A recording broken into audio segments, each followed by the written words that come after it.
C'est bon. Ah, c'est pas bon. Voilà.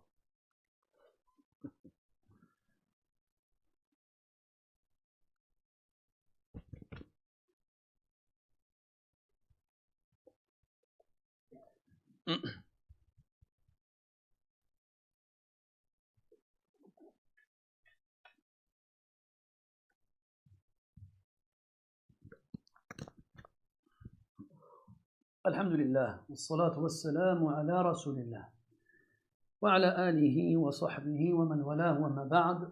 أيها الإخوة الكرام، نلتقي وإياكم في هذه الليلة المباركة، وليلتنا هذه هي 16 من شهر جمادى الأولى لعام 46 و400 وألف للهجرة، الموافقة 17 من شهر نوفمبر لعام 24 و2000. كعادتنا في ليالي الاثنين نجلس سويا في بيت الله عز وجل لأجل التعرف على خيرة البشر بعد الأنبياء والرسل، أعني بهم أصحاب رسول الله صلى الله عليه وسلم ورضي الله عنهم أجمعين. ولم نزل نتعرف على العشرة المباشرين بالجنة، وقد افتتحنا في لقائنا الأخير ترجمة أبي عبيدة بن الجراح رضي الله عنه، وذكرنا دخوله في الإسلام كما دخلنا هجرتيه وشهوده للمشاهد التي كانت مع النبي صلى الله عليه وسلم ومواقفه العظيمة التي تجلت خلالها. وكنا توقفنا عند ذكرنا لمنقبة عظيمة حظي بها في آخر حياة النبي صلى الله عليه وسلم، حيث قال عنه أنه أمين هذه الأمة. والليلة بإذن الله عز وجل سنحاول أن نذكر مناقبه الأخر، وهي عديدة وكثيرة وشهيرة، وكيف حظي بمكانة عظيمة عند أصحاب النبي صلى الله عليه وسلم، لا سيما الشيخين، أعني بهم أبا بكر وعمر رضي الله عنهما. ونسأل الله تبارك وتعالى الإخلاص والصدق وفي القول والعمل، وأن يبارك في الوقت والنفس، وأن يجعل هذا العمل خالصا لوجهه الكريم، إنه ولي ذلك والقادر عليه. Mes très chers frères, nous nous retrouvons dans cette 16e nuit du mois de Jumada al-Oula de l'an 1446, c'est-à-dire le 17 novembre 2024. Comme chaque dimanche soir, nous nous retrouvons afin de faire connaissance avec l'élite de l'humanité depuis le début jusqu'à la fin, après les prophètes et les messagers, c'est-à-dire les compagnons du prophète alayhi salatu wassalam, et qu'Allah les agrée. Nous sommes toujours dans cette série des 10 promis au paradis, et nous avons commencé et entamé la semaine dernière la biographie de l'avant-dernier des 10 qui répond au nom d'Abu Ubayda ibn Jarrah radiyallahu anhu. Et nous avons évoqué qu'il faisait partie des premiers à s'être convertis à l'islam, comme il a fait partie de ceux qui ont fait les 2 émigrations, comme il a fait partie de ceux qui ont accompagné le prophète alayhi salatu wassalam tout au long de sa vie et assisté aux événements les plus importants, comme il a obtenu de la part du prophète alayhi salatu wassalam un grand nombre d'éloges et de compliments. Et nous nous sommes arrêtés sur l'un des derniers que le prophète lui a fait avant de quitter ce bas monde, en disant de lui qu'il était le digne de confiance de cette communauté, et que dans chaque communauté il y avait un digne de confiance, et Abu Ubayda était le digne de confiance de cette communauté. On va voir ensemble ce soir, Inch'Allah Ta'ala, d'autres événements importants de sa vie et d'autres éloges qui lui ont été faits de la part des autres compagnons du prophète alayhi salatu wassalam, auprès desquels il avait aussi une place très importante, et notamment les plus importants d'entre eux, c'est-à-dire Abu Bakr et Omar radiyallahu anhum.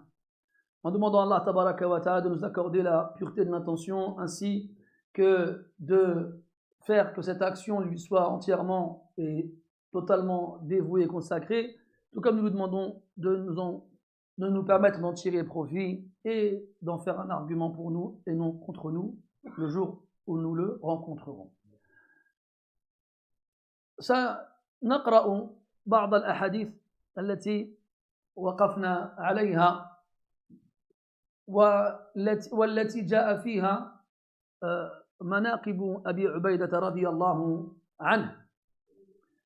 Nous allons évoquer ici d'autres narrations prophétiques dans lesquelles le prophète alayhi salatu wassalam a fait les éloges d'Abu Ubaïda dans des circonstances autres que celles qu'on a vues jusqu'à présent.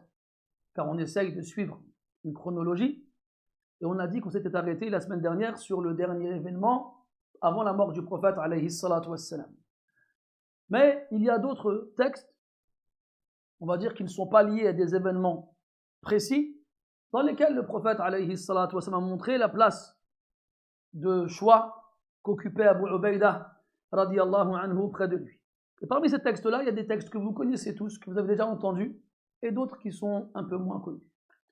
Parmi ces textes connus et reconnus, hadith al-ashara, حيث سماه النبي صلى الله عليه وسلم فيهم فقال عليه الصلاة والسلام أبو بكر في الجنة وعمر في الجنة وعثمان في الجنة وعلي في الجنة والزبير في الجنة وطلحة في الجنة وعبد الرحمن بن عوف في الجنة وأبو عبيدة في الجنة وسعد بن أبي وقاص في الجنة وسعيد بن زيد في الجنة رضي الله عنهم أجمعين. Donc ce texte-là, qui est très connu, vous l'avez tous déjà entendu, dans lequel le prophète alayhi salatu wassalam va nommer 10 de ses compagnons et leur annoncer cette énorme et extraordinaire nouvelle comme quoi ils font partie des gens du paradis. Il a donc cité les 10 et parmi eux il a nommé Abu Ubaïda radiyallahu anhu. وفي حديث آخر رواه الحاكم عن أبي هريرة رضي الله عنه أن النبي صلى الله عليه وسلم قال نعم الرجل أبو بكر ونعم الرجل عمر ونعم الرجل أبو عبيدة بن الجراح ونعم الرجل سيد بن حضير ونعم الرجل ثابت بن قيس ونعم الرجل معاذ بن جبل ونعم الرجل معاذ بن عمرو بن الجموح. Dans cet autre hadith, le prophète alayhi salatu wassalam va encore une fois nommer Abu Ubaïda ibn Jarrah radiyallahu anhu dans un contexte différent, sans dire qu'il fait partie des gens du paradis, mais il le nomme avec d'autres de ses compagnons radiyallahu anhum en disant Ni'mar rajul, qu'on traduirait en français à peu près quel merveilleux homme qu'Abu Bakr, quel merveilleux homme que Omar, quel merveilleux homme que Abu Ubaïda ibn Jarrah, quel merveilleux homme que Usayd ibn Hudayr, quel merveilleux homme que Thabit ibn Qais, quel merveilleux homme que Mu'adh ibn Jabal, et quel merveilleux homme que Mu'adh ibn Amr ibn al-Jamouh. Donc ici, le prophète alayhi salatu wassalam atteste clairement de la qualité de ces hommes-là parmi lesquels nous trouvons encore Abu Ubaïda radiyallahu anhu. Et donc, comme je vous l'ai dit, ce sont des textes généraux dans lesquels il fait partie d'une liste de noms. Mais nous avons d'autres textes dans lesquels il est le seul à être mentionné, et dans des circonstances particulières.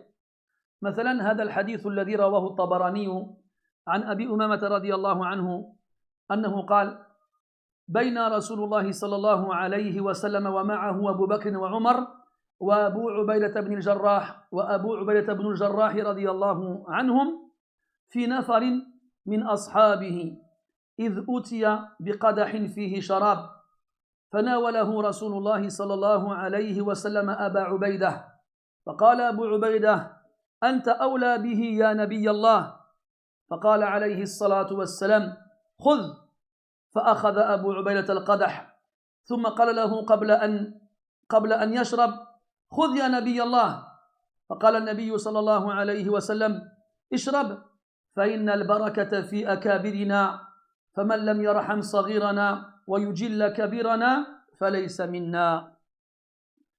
At-Tabarani rapporte d'après Abu Umamat al-Bahiri radiyallahu anhu que alors que le prophète sallallahu alayhi wa sallam se trouvait parmi ses compagnons radiyallahu anhum, parmi lesquels il y avait Abu Bakr, Omar et Abu Ubaïda ibn al-Jarrah radiyallahu anhum, on lui apporte un récipient dans lequel se trouvait une boisson. Alors le prophète alayhi salatu wassalam le saisit et le donna à Abu Ubaïda radiyallahu anhu. Et Abu Ubaïda radiyallahu anhu refusa de le prendre en lui disant: tu es le prioritaire, c'est toi qui dois commencer à boire. Et le prophète alayhi salatu wassalam insiste en lui disant: prends. Alors Abu Ubaïda s'exécute. Il prend le récipient et malgré le fait qu'il l'ait pris, il hésite à boire. Alors il s'adresse au prophète une deuxième fois alayhi salatu wassalam, en lui tendant le récipient, lui dit: prends-le au prophète d'Allah. Et là le prophète lui répond alayhi salatu wassalam: bois, car la bénédiction se trouve parmi les plus grands d'entre nous.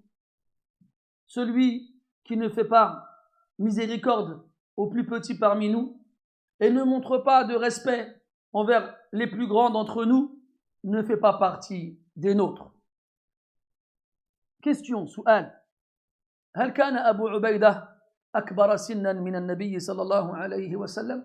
لا. Est-ce qu'Abu Ubaïda radiyallahu anhu était plus âgé que le prophète alayhi salatu wassalam? Non.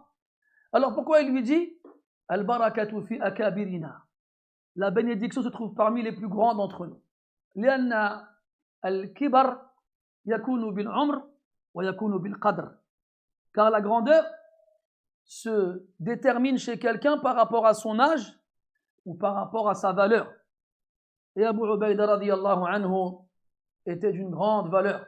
Et le prophète alayhi salatu wassalam, lorsqu'il fait ce genre de choses, car il le fait dans d'autres circonstances avec d'autres personnes, c'est pour montrer à l'ensemble des gens que cet homme-là, il a de la valeur. Alors soyez-en conscients. Et les gens qui sont présents à ce moment-là, et pourtant il y a Abu Bakr et Omar, mais c'est pour faire comprendre à l'ensemble de sa communauté qu'Abu Ubaïda radiyallahu anhu a une valeur vraiment particulière. Et parmi les qualités qui lui ont fait mériter cette valeur, sa science. فقد جاء في الحديث الذي رواه الطبراني أيضا عن أبي ثعلبة رضي الله عنه أنه قال: لقيت رسول الله صلى الله عليه وسلم فقلت: يا رسول الله ادفعني إلى رجل حسن التعليم، فدفعني إلى أبي عبيدة بن الجراح رضي الله عنه، ثم قال: قد دفعتك إلى رجل يحسن تعليمك وأدبك، فأتيت أبا عبيدة بن الجراح رضي الله عنه وهو وبشير بن سعد أبو النعمان ابن بشير يتحدثان، فلما رأياني سكتا، فقلت: يا أبا عبيدة، والله ما هكذا حدثني رسول الله صلى الله عليه وسلم. فقال رضي الله عنه: إنك جئت ونحن نتحدث حديثا سمعناه من رسول الله صلى الله عليه وسلم، فاجلس حتى نحدثك. فقال: قال رسول الله صلى الله عليه وسلم: إن فيكم النبوة ثم تكون خلافة على منهاج النبوة ثم يكون ملكا وجبرية. Nous avons dans ce hadith Abu Tha'laba radiyallahu anhu al-Khushani qui nous dit être allé voir le prophète alayhi salatu wassalam et lui demander de le diriger vers une personne qui est un bon pédagogue, une personne qui sait enseigner correctement les choses aux gens. Alors le prophète alayhi salatu wassalam l'a dirigé vers Abu Ubaïda en lui disant: je t'ai dirigé vers un homme qui sait enseigner de la meilleure façon et qui sait éduquer de la meilleure façon. Alors Abu Tha'laba il se dirige vers Abu Ubaïda radiyallahu anhu et il le trouve en train de discuter avec Bashir ibn Sa'd, le père de Al-Nu'man ibn Bashir radiyallahu anhuma. Et lorsque ils le virent arriver vers eux, ils se turent, ils arrêtèrent de parler. Et là Abu Tha'laba il s'est senti gêné et il n'a pas apprécié qu'en le voyant arriver, ils arrêtèrent de parler. Et là Abu Tha'laba il dit à Abu Ubaïda: par Allah, ce n'est pas comme ça que le prophète m'a dit, alayhi salatu wassalam. Il m'a dit quoi le prophète? Je t'ai envoyé auprès d'un homme qui sait bien enseigner et éduquer. Il l'a complimenté et fait ses éloges. Et Abu Tha'laba, en voyant Abu Ubaïda se taire, il a mal interprété ce silence. Mais là, Abu Ubaïda radiyallahu anhu le rassure et lui dit, tu es venu alors que nous étions en train de parler d'une parole que nous avons entendue du prophète alayhi salatu wassalam. Assis-toi, que nous te la transmettions. Alors il s'est assis avec eux et là, il lui dit avoir entendu le prophète sallallahu alayhi wa sallam dire que la prophétie est parmi vous. Ensuite, il y aura un califat sur la voie de la prophétie. Ensuite, il y aura une royauté tyrannique et de la tyrannie. Al-Muhim, Abu Ubaïda radiyallahu anhu n'a pas voulu que Abu Tha'laba interprète mal leur silence. Et il lui a expliqué pourquoi ils se sont tus. Il n'a pas voulu interrompre cette parole du prophète alayhi salatu wassalam alors qu'il arrivait. Il a préféré attendre qu'Abu Tha'laba vienne, qu'il s'assoie, puis qu'il transmette cette parole qu'il a entendue du prophète alayhi salatu wassalam. Ça nous montre le comportement que Abu Ubaïda radiyallahu anhu a envers la parole du prophète alayhi salatu wassalam. Et qu'il ne convient pas que quelqu'un soit en train de transmettre une parole qu'il a entendue du prophète alayhi salatu wassalam et qu'il s'arrête en pleine transmission pour faire autre chose. Alors il a préféré se taire et attendre, puis parler. C'est pour ça qu'on vous dit, qu'on vous répète, et qu'on continuera de répéter, Inch'Allah, quand on arrive à la mosquée, que ce soit ici ou ailleurs, et que l'imam s'adresse aux gens et leur parle d'Allah et de son messager, ne rentre pas dans la salle où il y a tout le monde et tu dis « Salam alaykoum ». Non, c'est pas ça. Tu vas déranger tout le monde et tu vas gêner tout le monde et tu vas interrompre le discours et tu vas. C'est pas ça qu'il faut faire. Parle doucement, parle à une personne à côté de toi, salam alaykoum, ça suffit. Wa kafallahu al-mu'minina al-qital. Hada. Idhan, il est important de savoir ces choses-là. ومن العجائب التي رويت عن النبي صلى الله عليه وسلم في حق أبي عبيدة هذا الحديث. Et parmi les choses étonnantes qu'on a pu trouver dans les différents hadiths qui parlent d'Abu Ubaïda radiyallahu anhu, ce hadith rapporté par Ibn Abi Shaybah d'après le Hassan al-Basri rahimahullah ta'ala. قال رسول الله صلى الله عليه وسلم. Vous savez que le Hassan al-Basri n'est pas un compagnon du prophète alayhi salatu wassalam. Et il ne nous dit pas non plus de qui il tient cette information.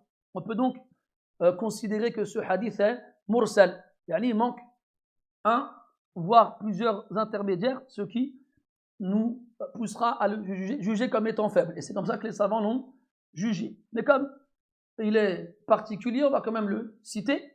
Donc, عن الحسن رحمه الله أنه قال رسول الله صلى الله عليه وسلم ما من أصحابي أحد إلا لو شئت اتخذت عليه بعض خلقه غير أبي عبيدة. Il n'y a pas un de mes compagnons sans que, si je le voulais, j'aurais à lui faire un reproche sur certains de ses caractères. Sauf Abu Ubaïda radiyallahu anhu. Sauf Abu Ubaïda radiyallahu anhu. Donc en partant du principe, en supposant que cette information soit acceptable, alors ça signifierait que le prophète alayhi salatu wassalam n'a pas trouvé de reproche à faire à Abu Ubaïda radiyallahu anhu wa ardah. كذلك من الأحاديث الجميلة والعظيمة الصحيحة التي تبين مكانة أبي عبيدة رضي الله عنه هذا الحديث الذي رواه مسلم عن ابن أبي مليكة رحمه الله أنه قال سمعت عائشة رضي الله عنها وسئلت من كان رسول الله صلى الله عليه وسلم مستخلفا لو استخلفه قالت أبو بكر فقيل لها ثم من بعد أبي بكر قالت عمر ثم قيل لها ثم من بعد عمر قالت أبو عبيدة ابن الجراح قلت ثم من قال فسكتت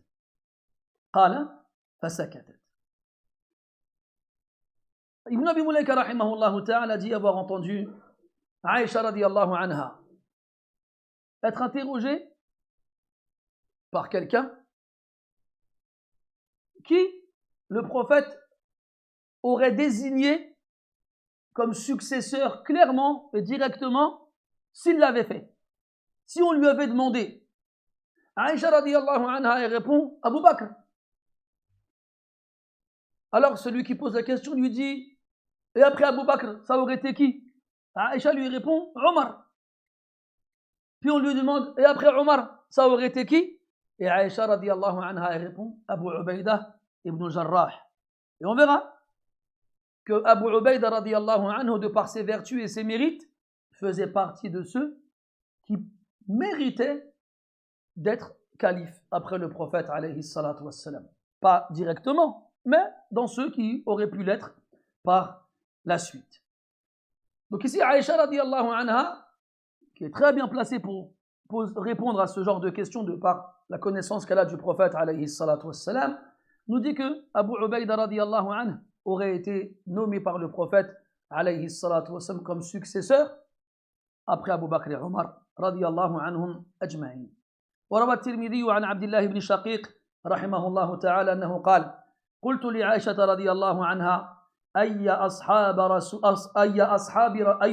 رسول الله صلى الله عليه وسلم كان أحب إلى رسول الله صلى الله عليه وسلم فقالت أبو بكر قلت ثم من قالت عمر قلت ثم من قالت ثم أبو عبيدة بن الجراح قلت ثم من قال فسكتت. الترمذي rapporte d'après Abdullah ibn Shaqiq rahimahullah ta'ala qu'il a interrogé Aïcha radiyallahu anha lui-même. Il lui a demandé qui parmi les compagnons du prophète alayhi salatu wassalam il aimait le plus. Elle lui a répondu Abu Bakr. Alors il lui demande et après Abu Bakr qui? Elle lui répond Omar. Et après il lui demande et après Omar qui? Elle lui répond Abu Ubaïda ibn Jarrah. Alors il lui dit après Abu Ubaïda qui? Et là elle répond plus. Sakatat, elle est restée silencieuse radiyallahu anha wa ardaha. وإليكم هذه الشالة التي مررنا عليها مرتين ذكرناها لكم عند تعرضنا لترجمة أبي بكر وذكرناها كذلك عند تعرضنا لترجمة عثمان وها نحن مرة أخرى نعود إليها لجلالتها ولاستحقاقها أن تذكر وأن تنشر وألا يمل المتكلم ولا السامع من مثلها. فقد روى الطبراني عن عبد الله بن عمرو رضي الله عنهما أنه قال: ثلاثة من قريش أصبح قريش وجوها وأحسنها أخلاقا وأثبتها حياء إن حدثوك لم يكذبوك وإن حدثوك لم يكذبوك وإن حدثتهم لم يكذبوك أبو بكر الصديق وأبو عبيدة بن الجراح وعثمان بن عفان رضي الله عنهم. Et parmi les textes qu'on a déjà cités dans nos assises dans cette mosquée grâce à Allah Azza wa Jal, deux fois. On l'avait cité lorsqu'on avait parlé d'Abu Bakr radiyallahu anhu. Et on l'avait cité lorsqu'on a parlé de Uthman radiyallahu anhu. Et voici que nous allons le citer une troisième fois. Et c'est le genre de textes qui sont tellement grandioses qu'on pourrait les citer encore et encore. Car ni celui qui a le privilège de les citer, ni celui qui a le privilège de les écouter ne s'en lassera un jour. Abdullah ibn Amr ibn As radiyallahu anhuma nous dit qu'il y avait trois hommes chez Quraysh qui avaient les visages les plus éclatants de lumière et qui avaient le meilleur comportement et qui étaient les plus pudiques. Si tu leur parles, ils te croiront. Et s'ils te parlent, ils ne te mentiront pas. Abu Bakr, le véridique, et Abu Ubaïda ibn Jarrah et Uthman ibn Affan radiyallahu anhum ajma'in. Abu Ubaïda radiyallahu anhu avait des qualités que Dhahabi rahimahullah ta'ala a citées dans sa biographie dans As-Siyar. منها قال رحمه الله كان أبو عبيدة معدودا في من جمع القرآن العظيم. Parmi ses particularités, le fait qu'Abu Ubaïda radiyallahu anhu faisait partie des compagnons du prophète alayhi salatu wassalam qui avaient mémorisé le Coran dans sa totalité. Et ça peut paraître banal aujourd'hui, enfin, quoique, ça dépend où. Mais on voit que dans notre communauté, il y a énormément de monde qui mémorise le Coran entièrement. On a même des enfants qui connaissent le Coran du début à la fin. Mais la différence, quand on trouve dans les textes que certains compagnons avaient mémorisé le Coran entièrement, il est important de savoir que quand eux l'apprenaient, c'est pas comme nous l'apprenons. C'est-à-dire qu'ils apprenaient 10 versets et ne passaient pas aux 10 versets prochains tant qu'ils n'avaient pas mémorisé les versets et qu'ils n'avaient pas étudié toute la science qui s'y trouve et qu'ils ne les avaient pas mis en pratique. Et c'est seulement après avoir fait tout cela qu'ils passaient aux 10 versets suivants. C'est pour ça que les savants, à leur époque, on les appelait al-Qurra, les lecteurs, car il était inconcevable qu'on lise le Coran sans le comprendre et l'appliquer. Et c'est ce qui te fait comprendre pourquoi il n'y a pas beaucoup de monde chez les compagnons qui avaient mémorisé le Coran entièrement. Et donc tu comprends en même temps que ceux d'entre eux qui l'ont fait étaient des savants et des pieux, comme il est difficile d'en trouver après eux. Et donc Abu Ubaïda radiyallahu anhu faisait partie de ces rares personnes. Vous savez que Omar radiyallahu anhu a mis 10 ans pour apprendre al-Baqarah. Et après l'avoir fini, il était tellement heureux qu'il a sacrifié une chamelle et qu'il a invité les gens à venir manger de sa viande pour fêter cet événement-là. Al-Muhim, Abu Ubaïda كذلك رحمه الله رضي الله عنه ورحمه يقول الذهبي رحمه الله عنه كان موصوفا بحسن الخلق وبالحلم الزائد والتواضع. Abu Ubaïda رضي الله عنه était quelqu'un qui était décrit comme étant de noble caractère, avec un bon comportement. Comme il était connu pour être quelqu'un de doux, de modeste, et ça, tous les compagnons en l'attestent. Et vous savez très bien à quel point le bon comportement est important dans notre religion. Et le prophète dit, alayhi salatu wassalam, ma min shay'in athqalu fil mizani yawm al-qiyamati min husni al-khuluq. Il n'y a pas une chose plus lourde dans la balance le jour de la résurrection que le bon comportement. Comme il dit aussi alayhi salatu wassalam, في معنى الحديث أن أقرب الناس منه منزلة يوم القيامة ومجلسا أحاسنهم أخلاقا. Il a dit aussi alayhi salatu wassalam dans le sens du hadith que les gens qui seront le plus proches de lui dans son assise le jour de la résurrection sont ceux qui ont les meilleurs comportements. Et quand il dit ça, il a devant lui Abu Bakr, Omar, Abu Ubaïda, Ali et tous les autres radiyallahu anhum.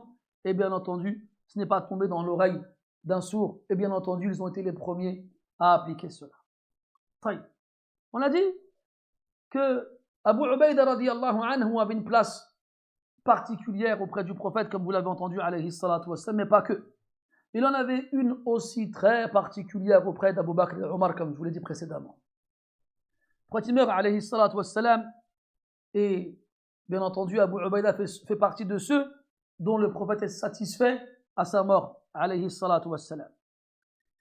Puis, lui succède Abu Bakr, radiyallahu anhu. Et Abu Bakr, comme vous le savez, dès la mort du prophète, alayhi salatu wassalam, joue un rôle très important, car il remet les choses à leur place, et remet les pendules à l'heure, et dissipe le chaos qui s'était emparé des compagnons lorsqu'ils apprirent la mort du prophète, alayhi salatu wassalam. Il rentra dans la mosquée, il demanda aux gens de s'asseoir, et il leur a dit, Man kana ya'budu Muhammadan fa inna Muhammadan qad mat, wa man kana ya'budu Allah fa inna Allah hayyun la yamut. Celui qui adorait Muhammad, qu'il sache que Muhammad est mort, et celui qui adore Allah, qu'il sache qu'Allah est vivant et qu'il ne meurt pas. Puis il a lu le verset وَمَا مُحَمَّدٌ إِلَّا رَسُولٌ قَدْ خَلَتْ مِنْ قَبْلِهِ الرُّسُلُ أَفَإِنْ مَاتَ أَوْ قُتِلَ انقلبتم على أعقابكم الآية. Puis il a lu le verset dans lequel Allah tabaraka wa ta'ala dit et Muhammad n'est qu'un messager avant lequel d'autres messagers sont venus. Est-ce que s'il était tué ou s'il mourait, vous vous retourneriez sur vos pas? Et donc là les sahaba radiyallahu anhum acceptèrent cette nouvelle terrible. Et à peine ils ont eu le temps d'essuyer leurs larmes qu'on est parti voir Abu Bakr radiyallahu anhu pour lui dire que les Ansar s'étaient réunis dans la Saqifa de Bani Sa'ida. Saqifa, c'est une sorte de jardin dans lequel on met une toile qui fera office de toit, dans lequel, avec les arbres et leurs branches et leurs feuilles, et en plus de ce toit en tissu, on trouve un endroit agréable et frais où on peut s'asseoir à l'extérieur. Donc on lui dit que les Ansar s'étaient réunis là-bas et qu'ils discutaient au sujet de l'élection du successeur du prophète alayhi salatu wassalam. Alors, Abu Bakr radiallahu anhu s'y rend. Et avec lui, Omar et Abu Ubaïdah radiallahu anhum. Et cette histoire, elle est connue. Et on sait qu'il y a eu une discussion entre eux. Mafadouha, l'irtisar, c'est que les Ansar donc, avaient proposé qu'il y ait un successeur chez eux et un chez les Muhajirin. Et bien sûr, Abu Bakr radiallahu anhu leur a fait comprendre que cela n'était pas possible. Alors, à ce moment-là, il fait quelque chose d'inattendu. Après leur avoir rappelé son rang et le fait qu'il soit le mieux placé pour occuper cette fonction, il attrapa la main de Omar avec sa main droite et la main d'Abu Ubaïdah avec sa main gauche et il leur dit Bayi'u ahada hadayni ar-rajulayn. Il leur dit si vous voulez élire quelqu'un, alors prêtez allégeance à l'un de ces deux hommes, Omar ou Abu Ubaïdah. Et là on comprend qu'Abu Bakr radiallahu anhu avait considéré qu'Abu Ubaïdah faisait partie de ceux qui pouvaient succéder au prophète alayhi as-salatu was-salam. Bien entendu, Omar et Abu Ubaïdah ont refusé. Et ils lui ont dit Ubsut yadaka nubayi'ak. Ils ont dit tends ta main que nous te prêtions allégeance à toi. Ya'ballah wal mu'minun illa Abu Bakr. Allah et les croyants refusent quoi que ce soit en dehors d'Abu Bakr comme successeur du prophète alayhi salatu wassalam. Et là, il y a une riwaya ajiba qui est rapportée par Al-Hakim, rahimahullah, dans laquelle Ibn al-Bukhturi يقول قال أبو بكر الصديق لأبي عبيدة بن الجراح رضي الله عنهما هل أبايعك أو هل أبايعك فإني سمعت رسول الله صلى الله عليه وسلم يقول إنك أمين هذه الأمة فقال أبو عبيدة رضي الله عنه كيف أصلي بين يدي رجل أمره رسول الله صلى الله عليه وسلم أن يؤمنا حين قبض. Et là, le Hakim il rapporte qu'Abu Bakr radiallahu anhu a demandé à Abu Ubaïdah, il lui a dit est-ce que je dois te prêter allégeance car j'ai entendu le prophète alayhi salatu wassalam dire que tu étais l'homme de confiance de cette communauté.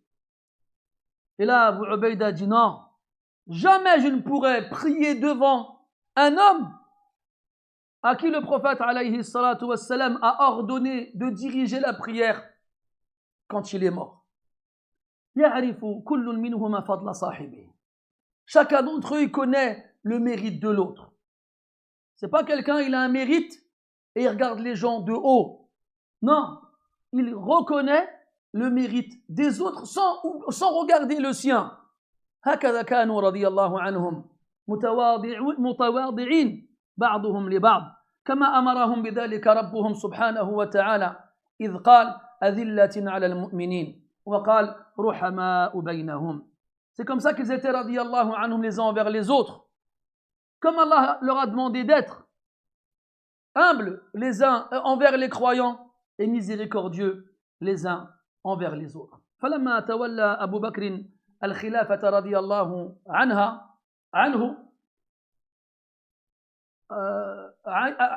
جعل أبا عبيدة على بيت المال. Donc Abu Bakr رضي الله عنه est devenu calife.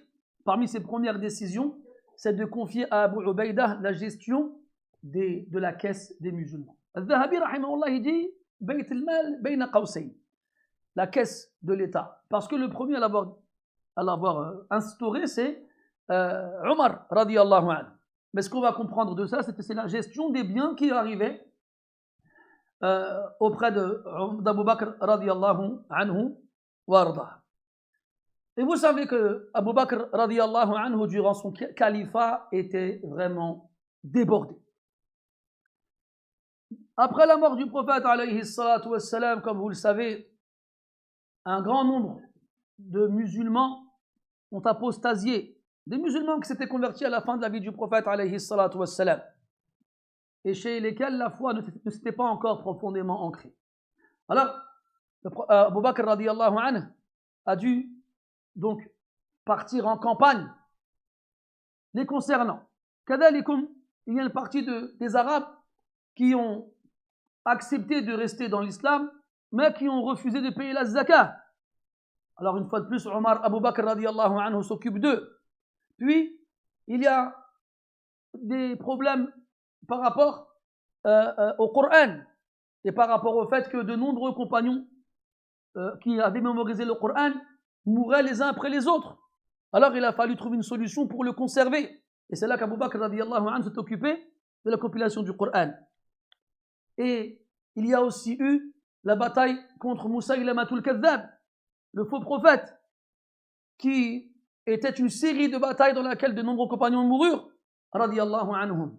Et à travers tous ces événements-là, Abu Bakr, il a une décision, c'est d'envoyer l'armée que le prophète avait préparée avant de mourir en direction du Sham. En direction du Sham. Et on lui a dit, avec tout ce qui se passe et tous les problèmes, tu envoies une armée à des kilomètres. Il a dit, le prophète, il avait pris la décision de le faire, je ne fais que finir cette affaire. Et là, dans cette armée, il envoie 5 compagnons comme commandants. 5 compagnons. Parmi eux, il y avait Abu Ubaïda ibn Jarrah radiyallahu anhu, et Mu'adh ibn Jabal, et Yazid ibn Abi Sufyan, et Khalid, et Amr ibn As, et Shurahbil ibn Hassan. Et bien sûr, chacun était envoyé dans une région différente. Donc ils vont là-bas pour appeler les gens à l'islam et pour conquérir ce territoire. Et après de nombreuses batailles, Allah tabaraka wa ta'ala donne la victoire aux musulmans. Et la bonne nouvelle arrive à Abu Bakr radiyallahu anhu alors qu'il était en train de mourir. Et la dernière bataille que Abu Bakr radiyallahu anhu a gérée, il avait mis à sa tête Khalid ibn al-Walid radiyallahu anhu. Puis il est mort. Et il lui a succédé Omar ibn al-Khattab radiyallahu anhu. Et l'une des premières choses que Omar a fait, c'est qu'il a destitué Khalid de son poste et l'a fait remplacer par Abu Ubaïda. Et Omar a été critiqué pour cette décision-là.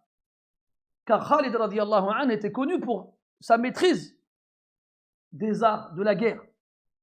Et Khalid radiyallahu anhu, lorsqu'il était à la tête d'une armée, elle ne perdait pas. Et Khalid radiyallahu anhu avait été décrit par le prophète alayhi salatu wassalam comme étant le sabre d'Allah azza wa jal. Et le sabre d'Allah, on ne le remet pas dans son fourreau. Mais Omar radiyallahu anhu, s'il a pris cette décision difficile, c'est parce qu'il trouvait que Khalid radiyallahu anhu se précipitait sans faire attention aux dommages collatéraux. Et il savait qu'Abu Ubaïda radiyallahu anhu, lui, faisait les choses avec plus de retenue en faisant attention à ce qu'il y ait le moins de dégâts possible. Alors, Omar radiyallahu anhu, il envoie Abu Ubaïda pour remplacer Khalid. Mais Abu Ubaïda radiyallahu anhu, il est ajib. Abu Ubaïda sait que c'est difficile. Imagine-toi, t'es le chef d'une armée. T'as enchaîné je ne sais combien de victoires. Les gens te regardent avec des yeux pleins d'admiration et d'amour. Tu dois venir, toi, lui dire c'est plus toi le chef, c'est moi. Mets-toi à sa place et mets-toi à la place de Khalid. Alors, qu'est-ce qu'il a fait, Abu Ubaïda? روى عبد الرزاق الصنعاني رحمه الله عن الزهري رحمه الله أنه قال لما استخلف عمر نزع خالد بن الوليد فأمر أبا عبيدة بن الجراح وبعث إليه بعهده وهو بالشام يوم اليرموك فمكث العهد مع أبي عبيدة شهرين لا يعرفه إلى خالد حياء منه. Abd al-Razzaq al-San'ani rahimahullah, il rapporte que quand Omar radiallahu anhu a envoyé Abu Ubaïda au Sham avec un écrit qui stipule qu'il devait remplacer Khalid en tant que chef de l'armée, eh bien Abu Ubaïda l'a gardé pendant 2 mois sans le donner à Khalid par pudeur. Sans le donner à Khalid par pudeur. Subhanallah. Et ça ne s'arrête pas ici. Quand finalement Khalid a compris, vous savez que si Abu Ubaïda, qui était déjà en poste en tant que chef d'armée ailleurs, avait été envoyé auprès de Khalid par Omar, ce n'était pas pour rien. Ils sont intelligents, ils comprennent très bien ces choses-là. Il a fini par lui faire comprendre qu'il était au courant de la raison pour laquelle il l'avait rejoint. فقد روى الإمام أحمد رحمه الله تعالى عن عبد الملك بن عمير أنه قال استعمل عمر بن الخطاب أبا عبيدة بن الجراح على الشام وعزل خالد بن الوليد فقال خالد بن الوليد بعث عليكم أمين هذه الأمة سمعت رسول الله صلى الله عليه وسلم يقول أمين هذه الأمة أبو عبيدة بن الجراح فقال أبو عبيدة سمعت رسول الله صلى الله عليه وسلم يقول خالد سيف من سيوف الله عز وجل ونعم فتى العشيرة. Mais Ahmed rahimahullah, il rapporte que Khalid radiallahu anhu a accepté la décision de Omar radiallahu anhu et il a réuni l'armée pour leur dire qu'on vous a envoyé un homme qui est l'homme de confiance de cette communauté. Car j'ai entendu le prophète alayhi salatu wassalam dire Abu Ubaïda est l'homme de confiance de cette communauté. Et là, Abu Ubaïda radiallahu anhu ne va pas se contenter de venir et prendre la place et de ne rien dire. Khalid a mis en avant son rang et sa vertu et son mérite aux yeux de tous, alors il va en faire de même. Et la première chose qu'il va dire en prenant la parole, la première chose que les gens vont retenir lorsqu'il s'adressera à eux, c'est qu'il leur a dit, j'ai entendu le prophète alayhi salatu wassalam dire, Khalid est une épée des épées d'Allah, et quel merveilleux jeune homme appartenant à la tribu. Yuzakki ba'dhum ba'da wa la yuzakka ahadun 'ala Allah 'azza wa jalla. Chacun d'entre eux vante les mérites de l'autre. Wa suduruhum khaliyatun min ghillin wa hasad. Et leurs poitrines sont vides de rancune ou de jalousie. Et une fois de plus, mes frères, c'est le comportement que tous les musulmans doivent avoir les uns envers les autres. De ne pas se jalouser, de ne pas s'envier les uns les autres et de vouloir le bien pour les autres. Mes frères, c'est comme ça qu'on atteint le rang de la perfection de la foi, c'est d'aimer pour son frère ce qu'on aime pour soi-même. Et si tu apprends qu'il est arrivé une bonne nouvelle à ton frère, alors réjouis-toi comme si elle t'était arrivée à toi. Et si quelqu'un dit du bien de toi, alors dis du bien de lui. C'est comme ça que les compagnons radiyallahu anhum agissaient.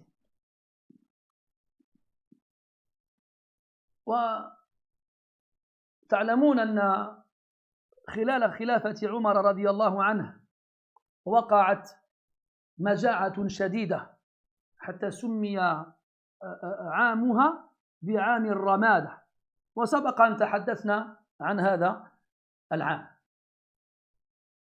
Vous vous souvenez quand on avait parlé de Omar ibn al-Khattab radiyallahu anhu, nous avions évoqué une année dans laquelle il y a eu une énorme famine. Et l'année dans laquelle cette famine s'est produite a été nommée l'année des cendres. Ramada, les cendres, ce qui reste après que quelque chose est brûlé. Pourquoi? Parce que tout s'était asséché et tout était devenu à l'image des cendres après que quelque chose ait été brûlé et carbonisé.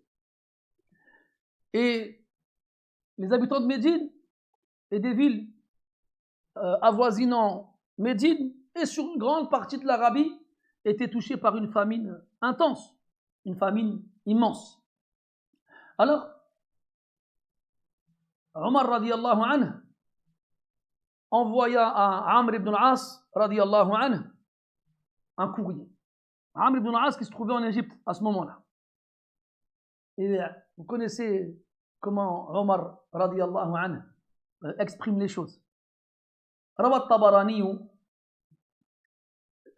عن عبد الرحمن بن سعيد بن يربوع روى الحاكم عن زيد بن أسلم عن أبيه أنه لما كان عام الرمادة وأجدبت الأرض كتب عمر بن الخطاب رضي الله عنه إلى عمرو بن العاص رضي الله عنه فقال من عبد الله عمر أمير المؤمنين إلى عمرو بن العاص أخبرني لعمري ما تبالي إذا سمنت ومن قبلك إن أعجف ومن قبلي ويا غوثاه فكتب عمرو السلام عليك أما بعد لبيك لبيك أتتك عير أولها عندك وآخرها عندي مع أني أرجو أن أجد سبيلا أحمل في البحر فلما قدم أول العير دعا الزبير يعني دعا عمر الزبير بن العوام رضي الله عنه فقال اخرج في أول هذه العير فاستقبل بها نجدا فاحمل إلى كل أهل بيت ما قدرت أن تحمل إلي ومن لم تستطع حمله فمر لكل أهل بيت ببعير بما عليه ومرهم فليلبسوا الناس كماءتين ولينحروا البعير فيحملوا شعره وليقددوا لحمه وليحتذوا جلده ثم ليأخذوا كبة من قديد وكبة من شحم وجفنة من دقيق فليطبخوا وليأكلوا حتى يأتيهم الله برزق فأبى الزبير أن يخرج فقال أما والله لا تجد مثلها حتى تخرج من الدنيا ثم دعا آخر أظنه طلحة يعني دعا عمر طلحة بعدما أبى الزبير أن يخرج فأبى طلحة أيضا أن يخرج إلى الناس وآثر المكوث بالمدينة ثم دعا عمر أبا عبيدة بن الجراح رضي الله عنه فخرج في ذلك فلما رجع بعث إليه ب1,000 دينار فقال أبو عبيدة رضي الله عنه إني لم أعمل لك يا ابن الخطاب إنما عملت لله ولست آخذ في ذلك شيئا فقال عمر رضي الله عنه قد أعطانا رسول الله صلى الله عليه وسلم في أشياء بعثنا فيها فكرهنا فأبى ذلك علينا رسول الله صلى الله عليه وسلم فاقبلها أيها الرجل واستعن بها على دنياك فقبلها أبو عبيدة ابن الجراح رضي الله عنهم أجمعين. Donc, Al-Hakim nous rapporte que durant cette année très difficile dans laquelle les gens étaient affamés à cause d'une sécheresse intense, Omar radiallahu anhu envoie une lettre à Amr ibn al-As qui était gouverneur en Égypte. Et il lui demande de l'aide. Il lui dit, informe-moi. La Amri, c'est une façon d'exprimer une confirmation importante. La tubali idha samint. Ça te dérange pas, toi, de grossir? Alors que chez nous, on est sur le point de mourir. Puis il finit du quoi? Wa ghawtha, ça veut dire quoi? Au secours. Et là, Amr radiallahu anhu, il répond labbaik, labbaik. Je te réponds.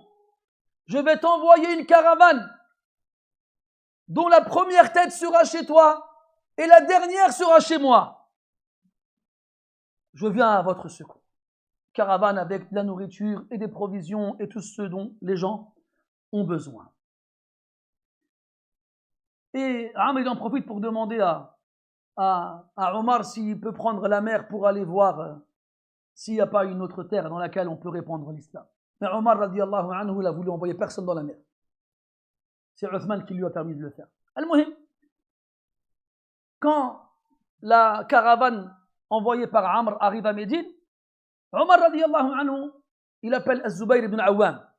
Il lui dit, viens, tu vas prendre un certain nombre de ces dromadaires et leur cargaison, et tu vas te rendre au Najd, vers le nord. Et toute personne, toute famille que tu peux ramener avec toi ici, ramène-les. On s'occupe d'eux sur place. Et ceux que tu peux pas, alors laisse-leur un dromadaire avec toute sa cargaison. Et dis-leur de tuer le dromadaire, de manger sa viande, de garder les os, de prendre la peau pour faire des vêtements, de prendre aussi pour faire des chaussures, et de rien laisser du dromadaire. Ni de la bête, ni de ce qu'elle porte. Bon, il explique tout ce qu'il y a à faire avec la cargaison.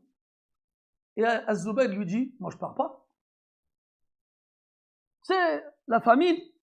On ne sait pas de quoi demain sera fait. Il a une femme et des enfants lui aussi. Il a dit, jamais tu trouveras quelque chose comme ça jusqu'à quitter ce bas monde. Moi je reste. Omar il n'insiste pas. Il appelle Talha. Il lui dit la même chose. Et Talha lui répond la même chose. Il dit, moi je pars pas. Et là tu vas te dire, attends, Zubayr et Talha, comment ça se fait, ils sont pas partis? Oh, mais mets-toi à leur place encore une fois. Vas-y, tu t'assis par terre sur un tapis confortable. Tu as des vêtements, tu as des chaussures, tu as une voiture, tu as une belle maison, tu as un frigo, tu as un garde-manger. Ça t'est déjà arrivé, toi, de sortir de chez toi et ta femme et tes enfants n'ont rien dans le ventre? Ça t'est déjà arrivé, toi, de partir de chez toi sans savoir si tu vas revenir le soir? Ben non. Je te dis ça parce que c'est ce qui m'arrive moi, le premier. Je sais que ce n'est pas des choses qui nous traversent l'esprit. Personne d'entre nous, enfin, je ne sais pas pour vous, mais en tout cas, moi, je ne m'invente pas une vie. Moi, quand je sors de chez moi, je leur dis à tout à l'heure. Pas un moment dans ma tête, je me dis, c'est la dernière fois que je les vois. Et puis, je ne m'inquiète pas. Il y a le frigo, il y a le garde-manger, il y a la carte bleue, il y a Amazon, il y a Uber Eats, matrache. Mais imagine-toi une année où il n'y a pas une goutte d'eau qui tombe du ciel. Imagine-toi une année où il fait tellement chaud que tout ce qui est sorti de la terre s'est asséché jusqu'à ressembler à des cendres. Imagine-toi une année où tes enfants ils pleurent jusqu'à s'endormir le ventre vide. Imagine-toi une année où tu vas peut-être des gens de ta famille mourir de faim. Tu vas accepter de partir, toi? Donc celui qui refuse, c'est lui qui est normal. C'est celui qui accepte, Je dirais pas qui est anormal, non, qui est surnaturel. Et qui c'est qui a accepté? C'est Abu Ubaïda radiyallahu anhu. Omar il appelle Abu Ubaïda après avoir appelé Zubayr et Talha qui ont refusé et lui donne la même mission et il y va. Et il fait ce qu'on lui demande. Une fois qu'il a fini et qu'il est revenu à Médine, Omar il veut le payer. Il lui envoie 1000 dinars, des pièces d'or. Et là Abu Ubaïda qu'est-ce qu'il fait? Mais il refuse.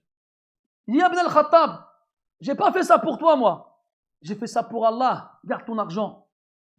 Ya subhanallah. Regardez les circonstances. Et là, c'est pas comme si on lui, comment dirais-je, on accuse son intention. Mais tout travail mérite salaire.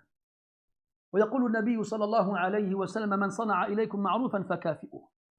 Toute personne qui vous fait un bien, qui se comporte, qui vous rend un service, alors rétribuez-le. فإن لم تجدوا ما تكافئون به فقولوا جزاك الله خيرا. Si vous ne trouvez rien à lui donner, alors dites-lui جزاك الله خيرا. On a tout à lui donner. جزاك الله خيرا.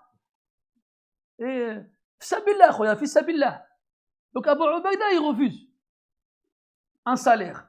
Et Omar lui dit, écoute, le prophète alayhi salatu wa sallam nous envoyait en mission.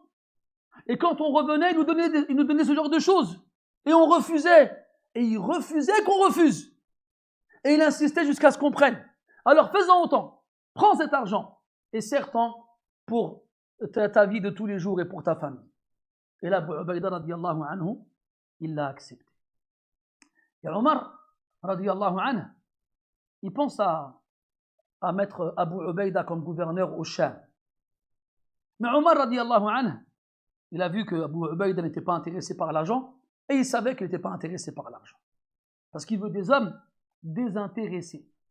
Parce qu'il y a des hommes, ils sont bien quand ils ont des places dans la société modestes. Ils sont gentils, ils sont doux, ils ont un bon comportement, masha'Allah, tabarakallah. Mets-le sur un trône, ou il khorjou dans le gouroun. Hein?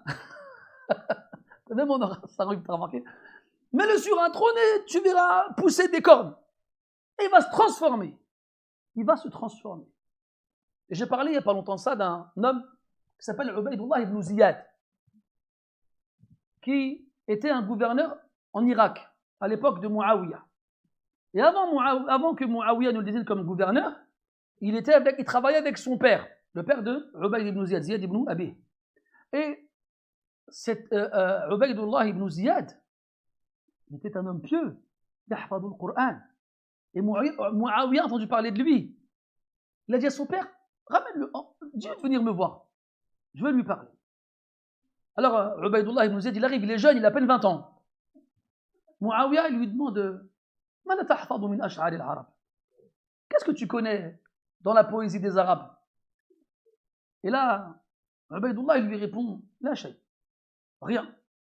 Muawiyah, il s'étonne, comment ça? Tu connais aucune poésie qui vient des Arabes? Il dit non. Il dit pourquoi? Et Muawiyah, pour lui, c'est un tort de ne pas en connaître.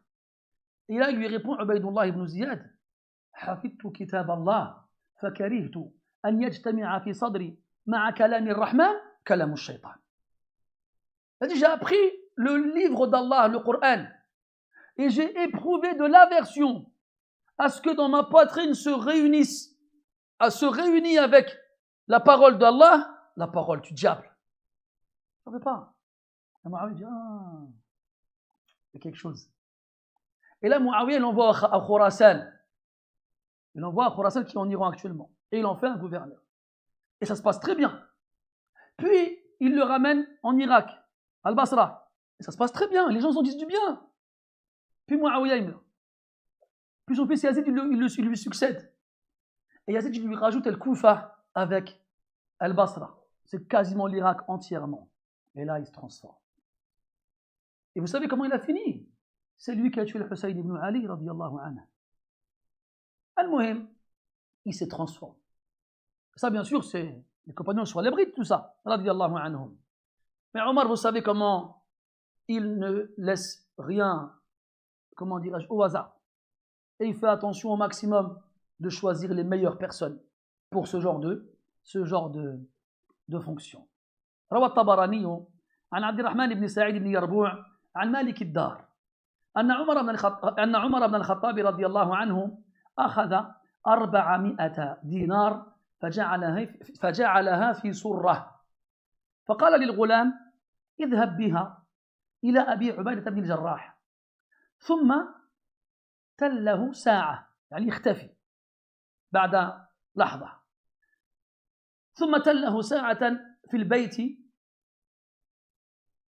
حتى تنظر ما يصنع فذهب بها الغلام إليه فقال يقول لك أمير المؤمنين اجعل هذه في بعض حاجتك فقال رضي الله عنه وصله الله ورحمه ثم قال تعالي يا جارية اذهبي بهذه 7 إلى فلان وبهذه 5 إلى فلان حتى أنفذها فرجع الغلام وأخبر عمر فوجد قد أعد مثلها إلى معاذ بن جبل فقال اذهب بهذه إلى معاذ بن جبل وتله في البيت حتى تنظر ما يصنع فذهب بها إليه فقال يقول لك أمير المؤمنين اجعل هذا في بعض حاجتك فقال رحمه الله وصله تعالي يا جارية اذهبي إلى بيت فلان بكذا واذهبي إلى بيت فلان بكذا فاطلعت امرأة معاذ فقالت نحن والله مساكين فأعطنا لا للنساء ولم يبق في الخرفة أو في الخرقة إلا ديناران فأعطاهما لها ورجع الغلام إلى عمر فأخبره وسر بذلك وقال إنهم إخوة بعضهم من بعض. الطبراني rapporte d'après Abdurrahman ibn Sa'id ibn Yarbu' d'après Malik ad-Dar comme quand Omar ibn Khattab radiyallahu anhu a préparé 400 pièces d'or dans une bourse et il les a données à un jeune serviteur avec lui. Il lui dit prends cette bourse là et ramène-la à Abu Ubaïda ibn Jarrah, puis cache-toi quelque part un instant et observe ce qu'il va faire avec. Alors il prend la bourse et il va voir Abu Ubaïda. Il lui dit le commandant des croyants te donne cela et te demande de t'en servir pour tes besoins personnels. Puis il part. Mais il part pas loin, il reste dans le coin, il tend l'oreille et il observe. Abu Ubaïda, en recevant la bourse, implore Allah Ta'ala pour Omar. Puis il appelle une jeune fille de chez lui, et il lui dit, il sépare la bourse en plusieurs parties, il dit tiens, prends 7 et donne-les à un tel, et prends 5 et donne-les à un tel, et prends un tel, et il commence à partager, jusqu'à ce qu'il ne reste plus rien. Il a reçu 100 pièces d'or, et à peine quelques temps plus tard, ils étaient tous partis. Il n'a rien gardé pour lui. Et le jeune, il est dans le coin, il observe discrètement, puis il revient voir Omar radiallahu anhu, et puis il l'informe. Et en revenant voir Omar, il constate que Omar avait préparé une autre bourse avec 100 pièces d'or, et il lui dit maintenant, prends cette bourse-là, il va voir Mu'adh ibn Jabal. Et donne-lui. Et dis-lui ce que je t'ai dit pour Abu Ubaïda. Puis cache-toi un instant et observe ce qu'il fait. Alors, le jeune garçon s'exécute, il va voir Mu'adh, il lui donne la bourse, il dit le commandeur était croyant, te donne cela, et te demande de t'en servir pour tes besoins personnels. 100 pièces d'or. Et là, Mu'adh, il dit, pareil comme Abu Ubaïda, il fait dua pour Omar, puis il appelle une jeune fille, et il lui fait la même chose qu'Abu Ubaïda. Ils ne savent pas l'un comme l'autre ce qui s'est passé chez l'autre. Il dit, tiens, prends 10 pièces et va les donner à un tel, et 5 pièces à un tel, et 10 à un tel, et il distribue. Et là, il y a sa femme qui arrive.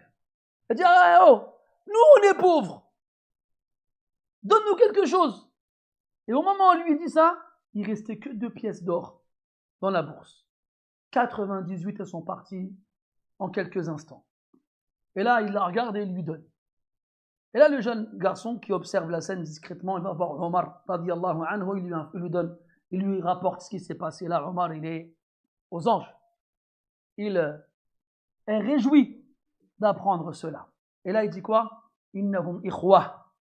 Ces deux-là, Abu Ubaïda et Mu'adh, sont des frères. Ba'duhum min ba'd.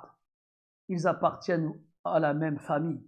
Et vous verrez, Inch'Allah, je ne sais pas si on verra, vous verrez à la fin comment, effectivement, Mu'adh et Abu Ubaïda, ils ont un lien très spécial et très fort qui les lie. Omar radiallahu anhu, donc, comme on l'a dit, décide de désigner Abu Ubaïda pour être le gouverneur du Sham. Et les historiens nous disent que Omar radiallahu anhu s'est rendu lui-même au Sham 4 fois. Et la première fois qu'il s'y est rendu, eh bien, en chemin, on lui apprend qu'il y a une famine qui s'y est, une peste qui s'y est déclarée. Après, il est difficile de dire dans laquelle des visites cet événement-là s'est produit. Mais on sait en tout cas, comme je vous l'ai dit, que Omar radiallahu anhu s'est rendu 4 fois au Sham et que il s'est passé, durant certaines de ces visites, cette peste, une épidémie meurtrière qui s'est déclarée sur place. Et Omar radiallahu anhu, alors qu'il se rendait au Sham, s'arrête à un endroit qu'on appelle Sargh. Et là-bas, il apprend donc que l'épidémie s'est déclarée sur place. Et Omar radiallahu anhu, il dit une phrase étonnante à ce moment-là. Il est en chemin, il n'est pas arrivé à destination. يقول رضي الله عنه كما رواه الإمام أحمد عن شريح بن عبيد وراشد بن سعد وغيرهما كلهم قالوا لما بلغ عمر بن الخطاب رضي الله عنه صرغ حدث أن بالشام وباء شديدا فقال بلغني أن شدة الوباء في الشام فقلت إن أدركني أجلي وأبو عبيدة بن الجراح حي استخلفته فإن سألني الله لما استخلفته على أمة محمد صلى الله عليه وسلم قلت إني سمعت رسولك صلى الله عليه وسلم يقول إن لكل نبي أمينا وأميني أبو عبيدة بن الجراح radiallahu anhu al-hadith. Omar radiallahu anhu, en chemin vers Hacham, s'arrête à Saragh, au Saragh. Et il apprend que la peste s'est déclarée au Cham. Alors il s'arrête. Il installe son campement et puis il réunit les gens. Parce que là, ce genre d'épidémie est, comment dirais-je, dévastatrice. Et de nombreuses personnes en meurent. Donc Omar radiallahu anhu, il pense à la mort. Et il se dit, et il dit aux gens, j'ai appris qu'il y avait au Cham une terrible épidémie.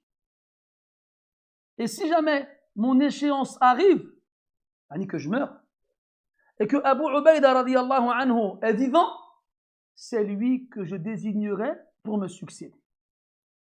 Et quand j'arriverai devant Allah subhanahu wa ta'ala, et qu'il me dira, pourquoi as-tu désigné Abu Ubaïda comme successeur, je lui répondrai, j'ai entendu ton messager dire que chaque prophète avait un homme digne de confiance. Et mon homme digne de confiance, c'est Abu Ubaïda ibn Jarrah, radiyallahu anhum ajma'in. Puis al-Bukhari rapporte, lorsque Omar radiyallahu anhu s'est arrêté là-bas, à Saragh, il a convoqué tous les généraux des armées qui étaient dans le secteur, ainsi que tous ceux qui l'accompagnaient. Et ils étaient beaucoup, pour leur demander que faire. Est-ce qu'on doit continuer vers le Cham ou rebrousser chemin, revenir en arrière? Et là, les gens divergent. Il y en a qui disent continue, il y en a qui disent retourne.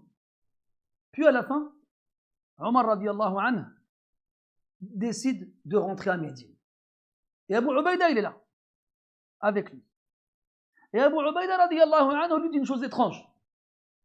Il lui dit, Afiraran min qadarillah, est-ce que tu fuis la destinée écrite par Allah?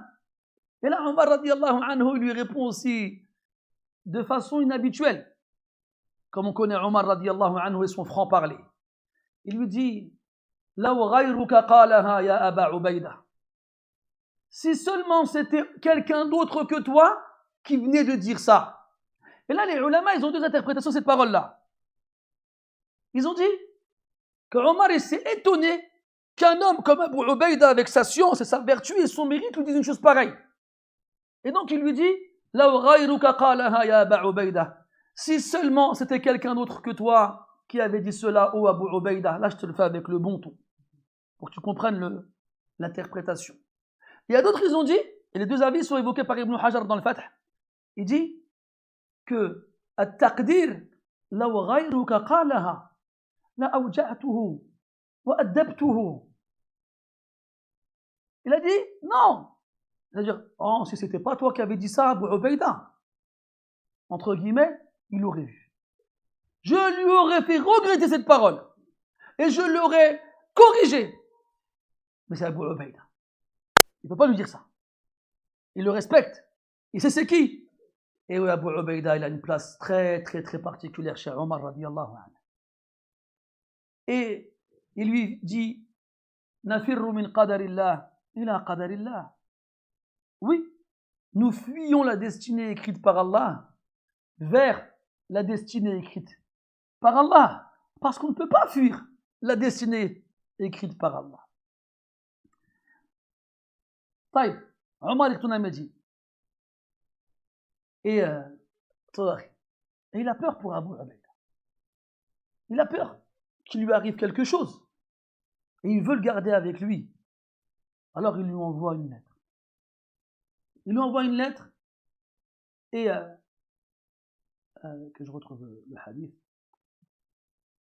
Non. Il lui envoie une lettre où il le convoque. C'est toute séance tenante à Médine.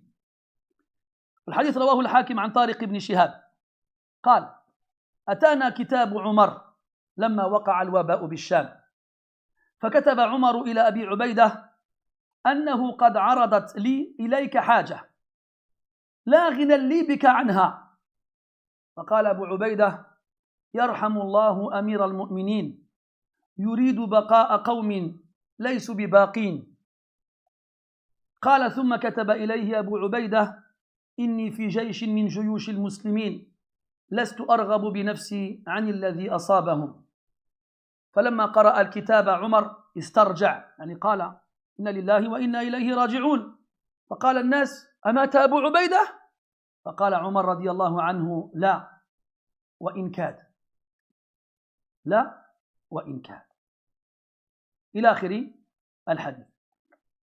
Donc Omar radiallahu anhu, il envoie une lettre à Abu Ubaïda et lui dit j'ai besoin de toi dans une affaire, je ne peux pas me passer de toi, alors rejoins-moi le plus vite possible. Et Abu Ubaïda il a compris que Omar il voulait le garder avec lui. Alors il lui répond je fais partie, il a dit, il a répondu en lisant la lettre à ceux qui il a dit en lisant la lettre à ceux qui étaient avec lui qu'Allah fasse miséricorde au commandeur des croyants. Il veut garder avec lui des gens qui ne resteront pas, yani qui vont mourir. Alors il répond à Omar à l'écrit je suis dans une des armées des musulmans et je ne veux pas être épargné de ce qui les a touchés. Une fois que la lettre arrive auprès de Omar, en lisant la lettre, il dit Inna lillahi wa inna ilayhi raji'un. Ce que les croyants disent lorsqu'ils sont touchés par une épreuve, une catastrophe, une calamité, notamment la mort. Et les gens qui entendent Omar dire cela, et qu'ils savent qu'il est en train de lire la réponse d'Abu Ubaïda, comprennent qu'Abu Ubaïda est mort. Alors ils lui disent est-ce qu'Abu Ubaïda il est mort? Il leur répondit non, mais c'est tout comme. Non, c'est tout comme.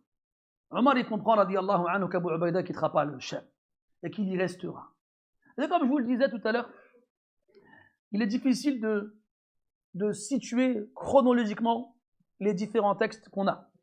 Mais on sait que Omar radiallahu anhu est parti au Sham et qu'il a rebroussé chemin et qu'il y est retourné et qu'il a été accueilli par Abu Ubaïda sur place.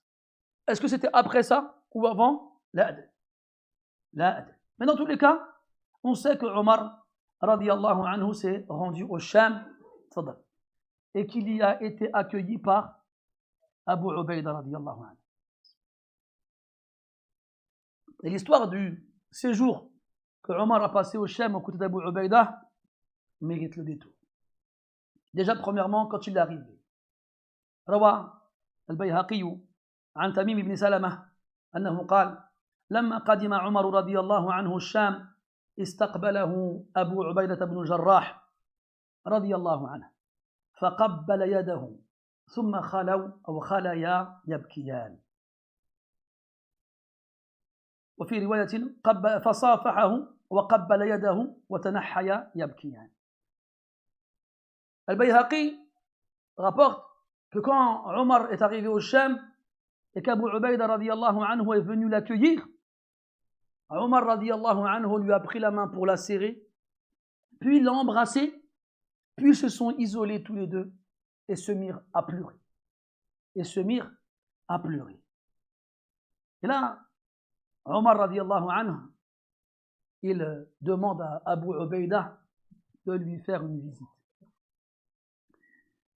روى ابن المبارك رحمه الله تعالى في كتاب الزهد عن عروة بن الزبير رحمه الله أنه قال عن أبيه أنه قال قدم عمر الشام فتلقاه الأمراء والعظماء فقال أين أخي أبو عبيدة بن الجراح؟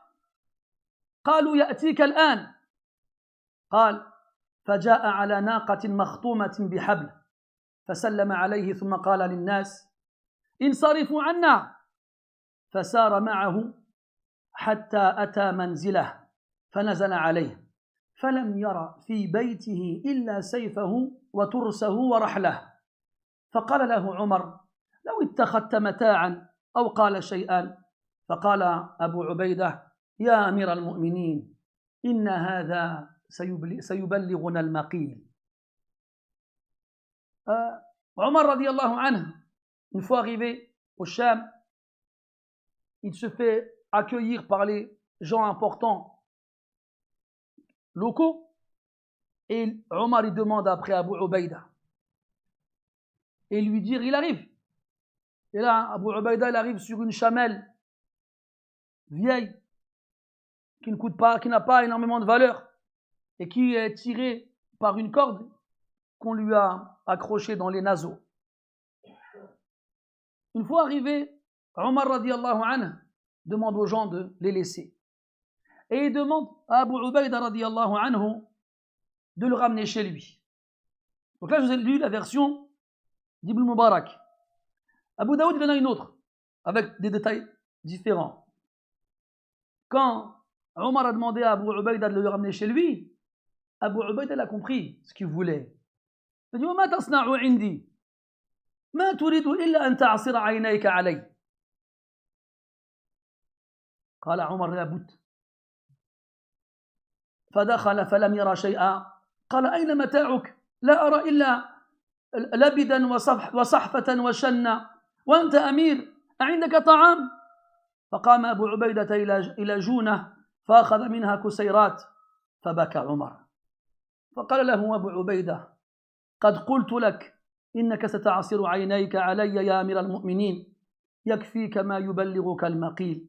قال عمر غيرتنا الدنيا كلنا غيرك يا أبا عبيدة.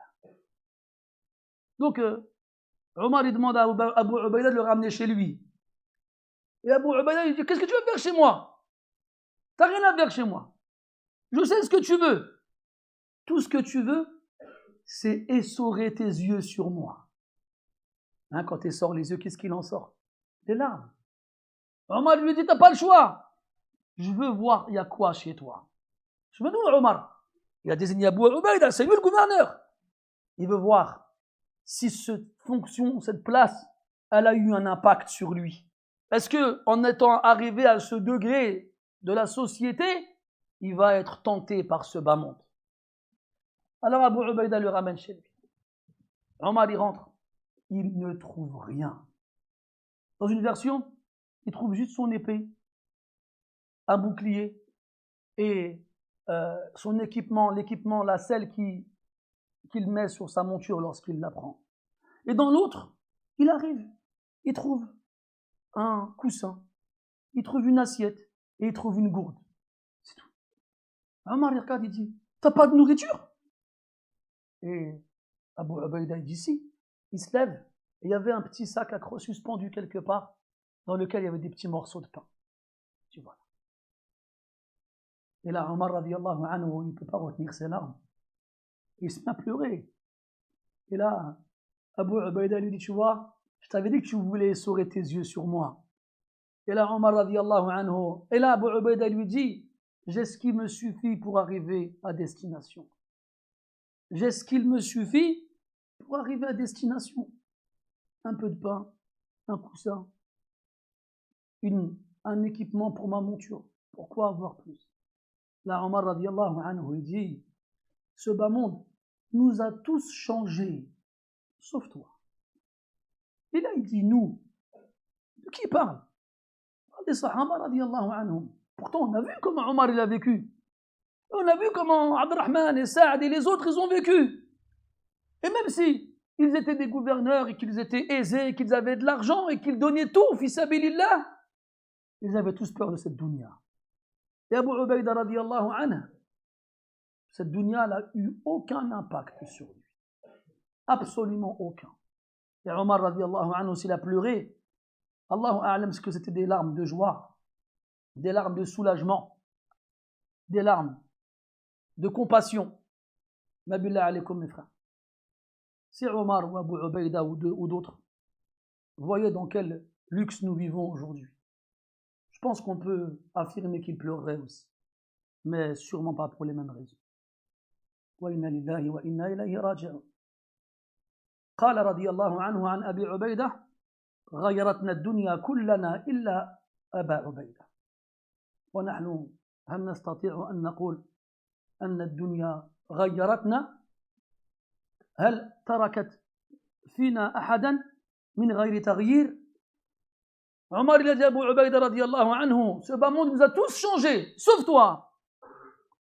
Et nous, on peut dire qu'il nous a tous changés aussi, ou plutôt, est-ce qu'on peut le dire? Parce que nous, on n'a jamais connu une situation différente. On n'est pas arrivé de rien et puis on a tout trouvé. On a toujours tout eu. Donc, que dire? Que faire? Est-ce que ce bas monde nous a changé? Ou bien est-ce qu'on a été dès le départ comme ça? Et est-ce que l'un d'entre nous a été épargné?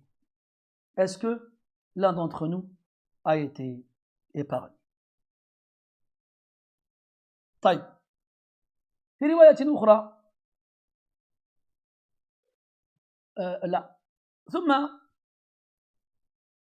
après cela Omar radiallahu anhu il rentre à Médine et il pense toujours à Abu Ubaïda radiallahu anhu. On ne peut pas oublier un homme comme ça. Et Omar radiallahu anhu, comme vous le savez, il a des façons spéciales de montrer aux gens les choses. فقد روى الإمام أحمد عن عمر بن الخطاب رضي الله عنه ويظهر والله أعلم أنه قال ذلك الكلام بعد وفاة أبي عبيدة رضي الله عنه ونحن يعني نخالف الترتيب قليلا ونؤجل ذكر وفاته إلى ما بعد قليل. Il apparaît du texte que je vais vous lire qu'il a eu lieu après la mort d'Abu Ubaïda. Donc là, comment dirais-je, exceptionnellement, je ne vais pas respecter la chronologie pour évoquer certaines paroles que Omar radiallahu anhu a dit concernant Abu Ubaïda après sa mort. Donc l'imam Ahmad il rapporte rahimahullah ta'ala que Omar ibn al-Khattab radiallahu anhu a dit un jour aux gens qui l'accompagnaient, qui étaient avec lui, Tamannaw, souhaitez quelque chose. Est-ce que vous souhaitez quelque chose? Dites-le. فقال والله تقرأ مثل هذه الأحاديث ويتجلى لك الفرق الواسع والبون الشاسع الذي بيننا وبينهم فانظروا إلى أمنياتهم وانظروا إلى أمنياتنا. Quand tu lis des textes comme ça, tu ne peux que constater l'énorme différence et le fossé immense qui nous sépare de ces gens-là. Omar radiallahu anhu est avec des gens. Ils sont ensemble, ils discutent. Et Omar il les regarde comme ça, leur dit, faites un vœu. Exprimez un vœu que vous aimeriez voir se réaliser. C'est comme si là tout de suite, on faisait une pause dans le dars et je vous demandais à chacun d'entre vous, c'est quoi ton vœu le plus cher? On va entendre quoi? Je veux un yacht, une île, je veux... On va pas trop en dire. Hein? قال عمر تمنوا فقال بعضهم أتمنى لو أن هذه الدار مملوءة ذهبا فأنفقه في سبيل الله ثم قال تمنوا فقال رجل أتمنى لو أنها مملوءة لؤلؤا أو زبرجدا أو جوهرا فأنفقه في سبيل الله وأتصدق فقال عمر تمنوا فقالوا ما ندري يا أمير المؤمنين قال عمر أتمنى أنها مملوءة رجالا مثل أبي عبيدة بن الجراح ومعاذ بن جبل وسلم مولى أبي حذيفة وحذيفة بن اليمان. Omar il leur dit, faites un vœu, souhaitez quelque chose. Qu'est-ce que vous souhaiteriez là maintenant? Il y en a qui dit, Ya Amir al-Mu'minin, moi j'aimerais que cette maison, elle soit pleine d'or. Donc jusqu'ici, on est pareil. Pour le dépenser dans le sentier d'Allah. Allah, je ne sais pas. On a perdu combien là? Alors Omar il dit, Tamannaw, souhaitez, faites un vœu. Un autre dit, Ya Amir al-Mu'minin, moi j'aimerais que cette maison elle soit pleine de perles, d'émeraudes et de rubis, et de pierres précieuses, que je dépenserai fi sabilillah. Alors Omar il aurait pu dire, mashallah, c'est bien. Mais il leur dit, d'accord, Tamannaw, continuez. Et là, ils n'ont plus su quoi dire. Ils on ne sait pas quoi dire d'autre, Ya Amir al-Mu'minin. Et là, Omar radiallahu anhu m'a dit, il dit, moi, ce que je souhaiterais, c'est que cette maison elle soit remplie d'hommes comme Abu Ubaïda ibn Jarrah, et Mu'adh ibn Jabal, et Salim Mawla Abi Hudayfa, et Hudayfa ibn al-Yaman. Moi, c'est ça que j'aimerais. Enfin, moi, lui. Moi aussi, mais pas pareil. Mais oui, j'aimerais que cette maison elle soit pleine d'hommes comme ça. ولما بلغ عمر خبر وفاة أبي عبيدة حزن عليه حزنا شديدا. Quand Omar il a appris la mort d'Abu Ubaïda, il était très triste.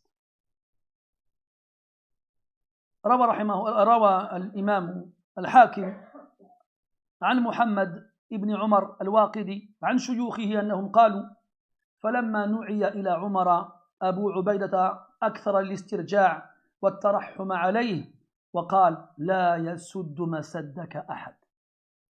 Quand on a appris à Omar radiallahu anhu la mort d'Abu Ubaïda, il a pleuré. Il a pleuré et il n'a cessé de répéter Inna lillahi wa inna ilayhi raji'un. Puis il a dit en s'adressant à Abu Ubaïda symboliquement, personne ne prendra ta place. Personne ne pourra combler le manque et le trou qui s'est produit avec ton absence. Puis Omar radiallahu anhu finit sa vie. Et avant de mourir, dans les dernières choses qu'il a dit, il a pensé à Abu Ubaïda radiallahu anhu. كما روى الإمام أحمد رحمه الله تعالى أن عمر لما طعن ووضع على سريره جعل يقول بعض الأشياء ومما قال رحمه رضي الله عنه اعلموا أني لم أقل في الكلالة شيئا ولم أستخلف من بعدي أحدا وأنه من أدرك وفاتي من سبي العرب فهو حر من مال الله عز وجل. فقال سعيد بن زيد أما إنك لو أشرت برجل من المسلمين لتأمن الناس وقد فعل ذلك أبو بكر رضي الله عنه. فقال عمر رضي الله عنه قد رأيت من أصحابي حرصا سيئا وإني جاعل هذا الأمر إلى هؤلاء النفر الستة الذين مات رسول الله صلى الله عليه وسلم وهو عنهم راض. ثم قال عمر رضي الله عنه لو أدركني أحد رجلين ثم جعلت هذا الأمر إليه لوثقت به سالم مولى أبي حذيفة وأبو عبيدة بن الجراح. En gros, Omar radiallahu anhu, lorsqu'il a été poignardé et qu'il était en train de mourir, a dit certaines choses à ceux qui étaient autour de lui. Et parmi les choses qu'il a faites, il a notamment libéré un certain nombre d'esclaves. Puis Saïd ibn Zayd radiallahu anhu lui dit bon, tant que tu es encore conscient et vivant, désigne quelqu'un pour te succéder. Car Abu Bakr radiallahu anhu l'a fait. Et ainsi, tu soulageras les gens de cette tâche. Et là, Omar radiallahu anhu, il dit avoir vu de ceux qui l'accompagnaient une certaine avidité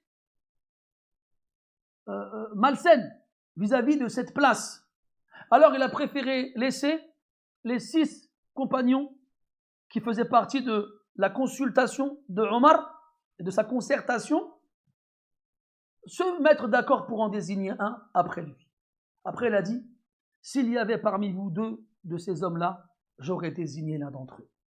Salim, Mawla Abi Hudayfa et Abu Ubaïda ibn al-Jarrah. Jusqu'à la fin, Omar radiallahu anhu, il pensa à Abu Ubaïda radiallahu anhu, wardah. Abdullah ibn Mas'ud radiallahu anhu, il disait, كما رواه الإمام أحمد أخلائي من هذه الأمة 3 أبو بكر وعمر وأبو عبيدة.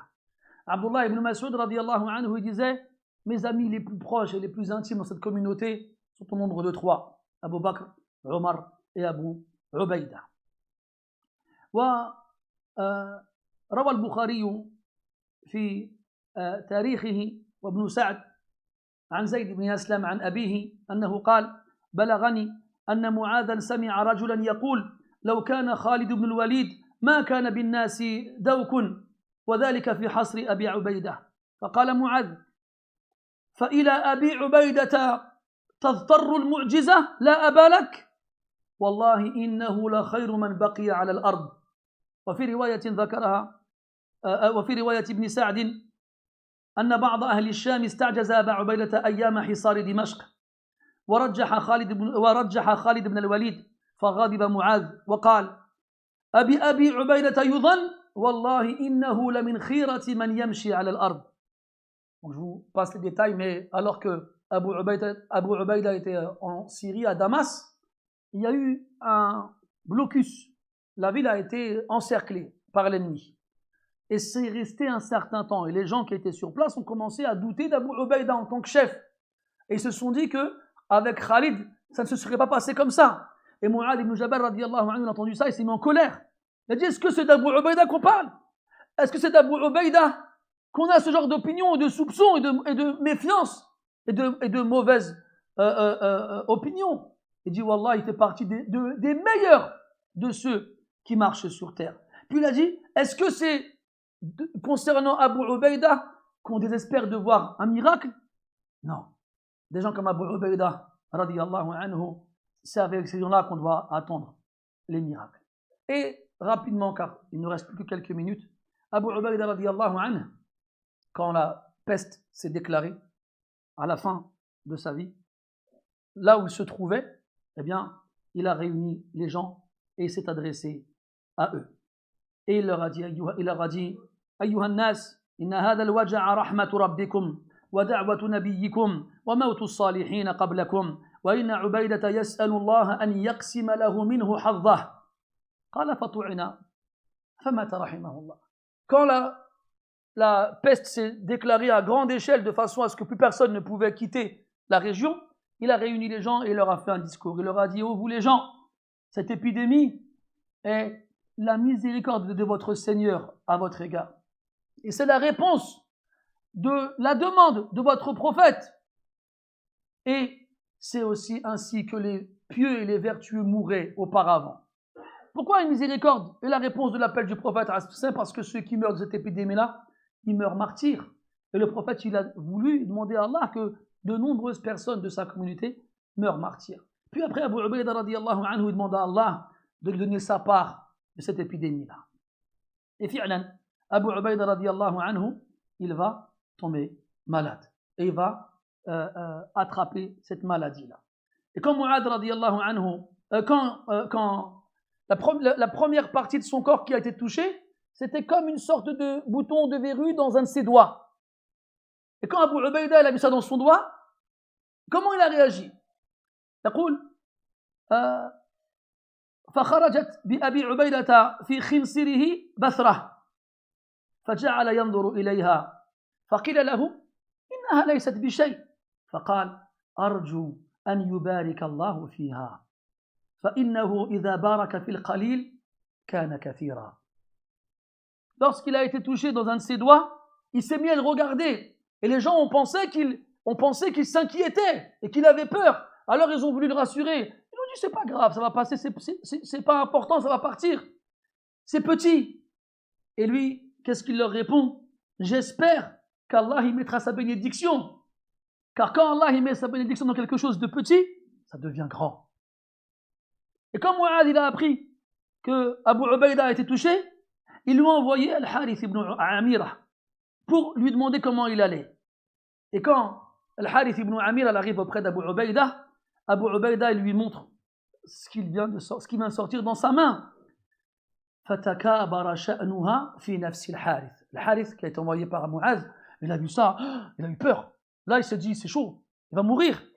Et qu'est-ce qu'il lui dit Abu Ubaïda radiyallahu anhu? فأقسم له أبو عبيدة بالله ما يحب أن له بها حمر النعم.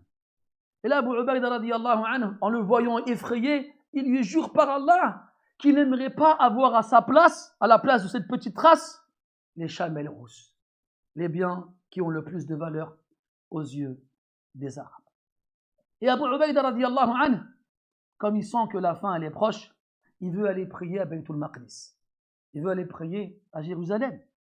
On se trouve Al-Masjid Al-Aqsa. Mais en cours de route, il est contraint de s'arrêter. Et il sent qu'il ne pourra pas aller plus loin. Avant de partir, il désigne Mu'adh ibn Jabal radiyallahu anhu pour le remplacer à la mosquée en tant qu'imam et dans ses fonctions en tant que gouverneur. Et une fois arrivé à un endroit qu'on appelle Fahl, qui se trouve actuellement en Jordanie, il ne peut plus aller plus loin. Alors il sait qu'il va mourir et il demande aux gens qui l'accompagnent de l'enterrer là où il est mort et de ne pas le déplacer ailleurs. Et il mourut radiyallahu anhu. Et Mu'adh radiyallahu anhu, quand il a appris la mort d'Abu Ubaïda radiyallahu anhu, a été très attristé. فقام في الناس خطيبا فقال يا أيها الناس توبوا إلى الله من ذنوبكم توبة نصوحا فإن عبد الله لا يلقى الله تائبا من ذنبه إلا كان حقا على الله أن يغفر له.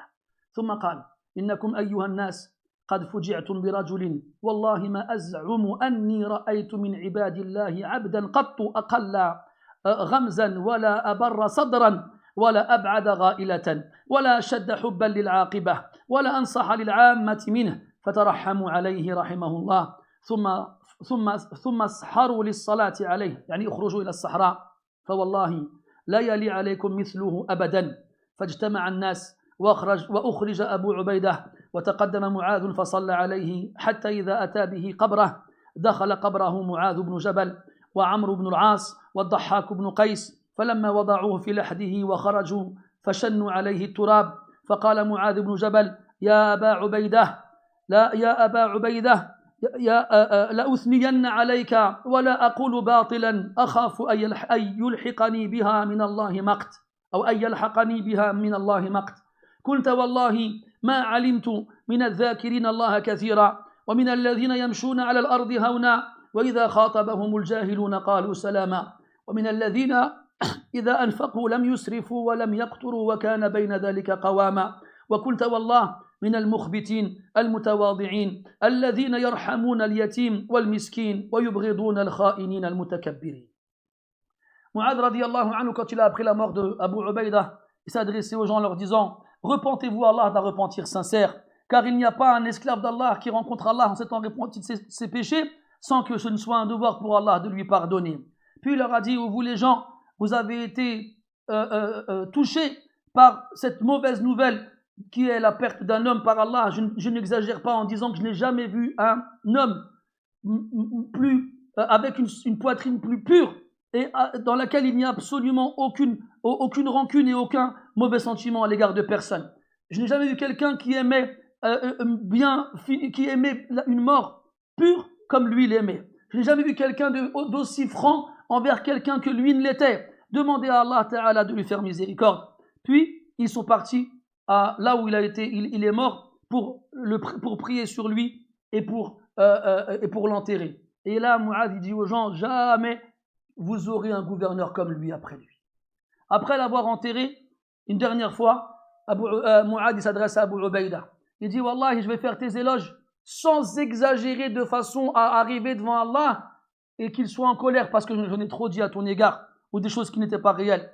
Il dit par Allah, tu faisais partie, tant que je le savais, de ceux qui mentionnaient Allah Ta'ala beaucoup.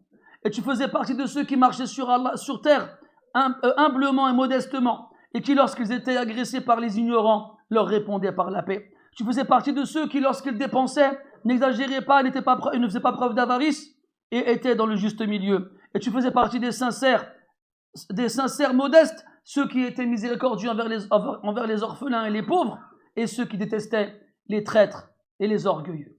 Et ainsi, Abu Ubaïda radiyallahu anhu est mort à la 55e année de l'hégire dans les conditions que vous avez entendues. Radiyallahu anhu wa ardah wa ja'ala al-jannata mathwana wa mathwah wa nas'alu Allah subhanahu wa ta'ala أن يجزينا خير الجزاء بمحبتنا لأبي عبيدة ولبقية أصحاب النبي صلى الله عليه وسلم ولجميع أنبيائه ورسله ونسأله سبحانه وتعالى بحبنا لأوليائه الصالحين أن يلحقنا بهم وأن يتوفنا مسلمين وغير خزايا ولا مفتونين وأن يجعلنا من المخبتين المخلصين وأن يرضى عنا أجمعين إنه ولي ذلك والقادر عليه سبحانك اللهم وبحمدك نشهد أن لا إله إلا أنت نستغفرك ونتوب إليك وصلى الله على نبينا محمد وعلى آله وصحبه وسلم والحمد لله رب العالمين وبارك الله فيكم.